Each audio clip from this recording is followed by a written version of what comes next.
അങ്ങനെ ബസ്സിൽ നിന്ന് ഇറങ്ങി ഞങ്ങൾ ഇപ്പൊ എത്തി നിൽക്കുന്നത് ഇന്ത്യയുടെ ലാസ്റ്റ് വില്ലേജ് എന്ന് അറിയപ്പെടുന്ന ചിറ്റ്കുളാണ്. ബസ്സിൽ നിന്ന് ഇറങ്ങിയപ്പോ തൊട്ട് മഴ കൊണ്ട് നിൽക്കണ്ട. ഈ അവസ്ഥയിൽ എന്തായാലും ടെന്റ് അടിക്കാൻ സ്ഥലം തപ്പി നടക്കാൻ എന്തായാലും പറ്റില്ല. അതുകൊണ്ട് തന്നെ ഇവിടെ വല്ല ഡോർമെട്രിയും കിട്ടോ നോക്കണേ. റെയിൻകോട്ട് ബാഗിന്റെ ഉള്ളിൽ ഇരിക്കുന്നുണ്ട്, പക്ഷെ അത് എവിടെ വെച്ചേക്കണെന്ന് മാത്രം ഞങ്ങൾക്ക് ഓർമ്മയില്ല. അതുകൊണ്ട് തന്നെ ഈ ചെറിയ മഴയും കൊണ്ട് ഇപ്പൊ റൂം തപ്പാനായിട്ട് ഞങ്ങൾ നടന്നുകൊണ്ടിരിക്കുക. ഇവിടെ ഞങ്ങൾ ചോദിച്ച മിക്ക സ്ഥലത്തും ഡോർമെട്രിക്ക് 700 രൂപയ്ക്കാട്ടാ പറയണേ. റൂമിന്റെ കാര്യമാണെങ്കിൽ പിന്നെ ഇവിടെ പറയേ വേണ്ടല്ലോ. ഈ കാണുന്ന മഴയത്ത് ഇവിടുത്തെ 10-15 ഹോട്ടലിൽ കയറി ചോദിച്ചിട്ട് ഇത് തന്നെ ആർന്നുട്ടോ ഞങ്ങളുടെ അവസ്ഥ. കുറെ കാലം തിരിഞ്ഞു നടന്നെങ്കിലും അവസാനം ഞങ്ങൾക്ക് ഒരു കഫേലത്ത് ചേട്ടൻ ടെന്റ് അടിക്കാൻ സ്ഥലം തന്നുണ്ട്. ഫ്രീ ആയിട്ടല്ലാട്ടാ, ഇനി 300 രൂപ ഞങ്ങളുടെ പോക്കറ്റിൽ നിന്ന് എടുത്ത് കൊടുത്തിട്ടാണ് ഞങ്ങൾക്ക് അവിടെ ടെന്റ് അടിക്കുക. ഞങ്ങളുടെ എന്റെ ഒരു ഭയത്തിന് മഴയാണെങ്കിൽ ഈ സമയത്ത് നിൽക്കും ചെയ്തു. ഈ കാണുന്ന ചേട്ടനാട്ടാ ഞങ്ങൾക്ക് ഇവിടെ ടെന്റ് അടിക്കാനുള്ള സൗകര്യം ഒപ്പിച്ചെന്നേ.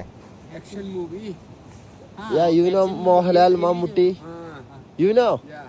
ഓക്കെ ചോദിച്ചു പിടിച്ച് വന്നപ്പോഴാണ് ഇയാള് മലയാളം മൂവിയൊക്കെ നല്ലോണം കാണാറുണ്ട്, പ്രത്യേകിച്ച് മോഹൻലാലിന്റെയും മമ്മൂട്ടിയുടെയും. പിന്നെ മലയാളത്തിൽ ഏറ്റവും ഇഷ്ടപ്പെട്ട മൂവി ഏതാന്ന് വെച്ചപ്പോ മിന്നൽ മുരളി എന്നാട്ടാ പറഞ്ഞേ. ഇനി എന്തായാലും ഞങ്ങൾ ടെന്റ് അടിക്കാനുള്ള പരിപാടി തുടങ്ങട്ടെ. ഇപ്പോഴാണ് ഈ മഴയൊക്കെ മാറി നല്ല വെയിൽ വന്നു തുടങ്ങിയിട്ടാ. ഞങ്ങൾ സംഘലേന്ന് ആ പ്ലാസ്റ്റിക്കിന്റെ ഷീറ്റ് വാങ്ങിച്ച് ടെന്റിന്റെ അടിയിൽ ഇടാനാട്ടാ. അല്ലെങ്കിൽ പിന്നെ ടെന്റ് തിരിച്ചു മടക്കുന്ന ടൈമിൽ ടെന്റിന്റെ അടിയിലാണ് ഞാൻ മൊത്തം ചെളിയാവും. ഈ ഷീറ്റ് ഇട്ടിട്ടും ടെന്റിന്റെ അടിയിൽ എന്തിട്ട് അവസ്ഥ ഇനി അടുത്ത വീഡിയോയിൽ പറയാട്ടോ. ഈ ടെന്റ് ഞാൻ വാങ്ങിച്ചിട്ട് 1 കൊല്ലത്തിന് മേലെ. ഈ ടെന്റ് എന്റെ മാത്രല്ല, എന്റെ വേറെ 2 ഫ്രണ്ട്സ് കൂടി ഞങ്ങൾ ഷെയർ ഇട്ട് വാങ്ങിച്ചാണ്. ഞങ്ങൾ തന്നെ എപ്പോഴും പോയിപ്പോ വാങ്ങിച്ചാട്ടാ ഈ ടെന്റ്. ഏകദേശം 4500 രൂപ കൊടുത്തിട്ടാ ഡെക്കാത്തിലൊന്ന് ഞങ്ങൾ ഈ ടെന്റ് വാങ്ങിച്ചത്. അന്ന് ഞങ്ങൾ 3 പേര് കിടന്നിട്ട് ഞങ്ങളുടെ ബാഗും സാധനങ്ങളൊക്കെ വെക്കാനുള്ള സ്പേസ് ഉണ്ടായി. പിന്നെ ഇപ്പൊ ഞങ്ങൾ 2 പേരുണ്ടായിട്ട് ഇപ്പൊ ടെന്റിന്റെ സ്പേസിന്റെ കാര്യം നിങ്ങൾക്ക് പറഞ്ഞിട്ടുണ്ടല്ലോ. വാങ്ങിച്ച ഷീറ്റ് ഞങ്ങൾ 2 മുറിച്ചു. ഒരെണ്ണടിയിൽ വിരിക്കും ചെയ്തു, ബാക്കി വന്നവരാണ് ഈ മേലയിൽ വലിച്ചു കെട്ടും ചെയ്തു. ടെന്റ് അടിക്കൽ പരിപാടി കഴിഞ്ഞ് ബാഗിന് ആവശ്യമുള്ള സാധനങ്ങളൊക്കെ എടുത്ത് പുറത്തേക്കിട്ടുണ്ട്. ഇപ്പൊ ഞങ്ങൾക്ക് 2 പേർക്കും കിടക്കാനുള്ള സ്ഥലം വെച്ചിട്ടിട്ട് മൂലയ്ക്ക് ബാക്കി വന്ന സ്ഥലത്താണ് ഈ ബാഗും സാധനങ്ങളൊക്കെ ഒതുക്കി വെച്ചിട്ടുണ്ട്. എന്നാ പിന്നെ ബാക്കി ഇവിടെ ആയിട്ട് നാളെ വരാം. അപ്പൊ ഓക്കെ ബൈ.